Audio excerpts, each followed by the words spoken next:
Like I don't use Facebook anymore, like so when I left Facebook. No, when Better I than us. You're when I better left than us. when I left Facebook a couple of years ago, I did the whole download my archive thing. So download all of my content.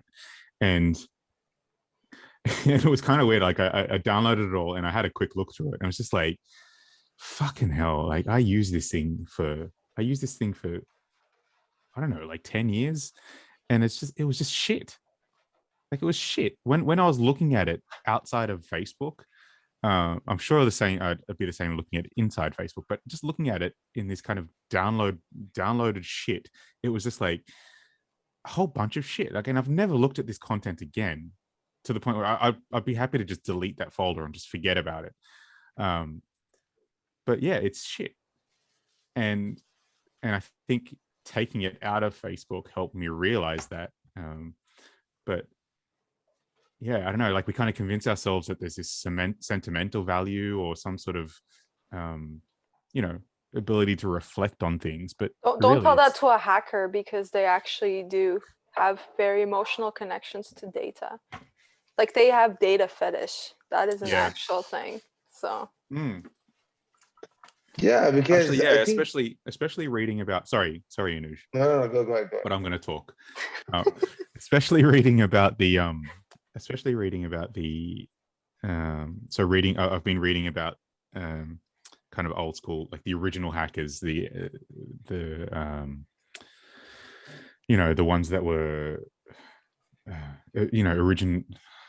I should know names, but like the guys that like basically came up with the name hacker.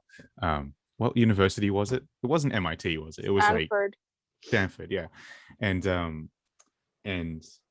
their obsession with the freedom of information, and just any kind of passwording is like considered anti-hacker in this old traditional kind of definition of hacking. So yeah, you're right. Like they did have this kind of fetish for data. Sorry, my dog is. That's cool. It's interesting because when you said that all the Facebook data was just shit, Yeah. I mean, it does make sense in that way. If you want to take Facebook side, it's like, why do you guys all like get worked up on us selling your data? It's shit. It's not like your data is Oh going. yeah, It's yeah, only yeah. because our platform is so awesome that it makes your shit into gold. No, but see, this is where it's dangerous. Okay, so this Yeah. is where it's dangerous. That's a really really interesting perspective because that's if you believe that just by saying something is shit, therefore it's kind of waste, right? But even like your physical shit, if the wrong person has access to your physical shit, they can know a lot about you, right? Yeah, by the chemical DNA and Yeah. lots of stuff. Actually, that's true. What kind of food you usually eat and stuff.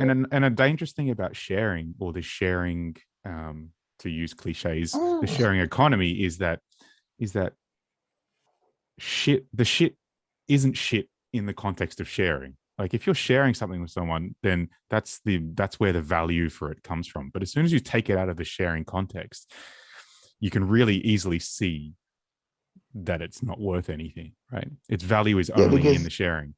you don't have the tools to do mining on that shit. Yeah, yeah. That's why it looks like shit. I mean, Because the you don't difference want to, between right? Why Facebook, would you want to do that to yeah, yourself? Yeah. exactly, exactly. But if you had that, like similar, like you don't have a way to turn your shit to manure.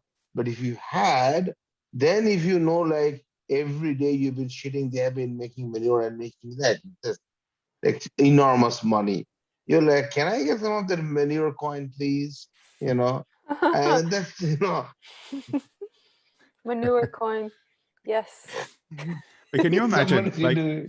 imagine a like an Instagram influencer, okay, who suddenly, like, they're not banned from the platform, they just have their followers taken away from them, and they just sit there looking at their feed, right? Like that would be a pretty significant moment for them when they look at their content and they're the only audience of their content, right?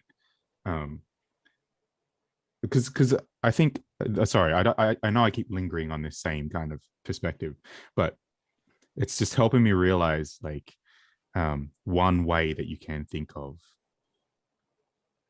a product or our use of a product being converted into shit.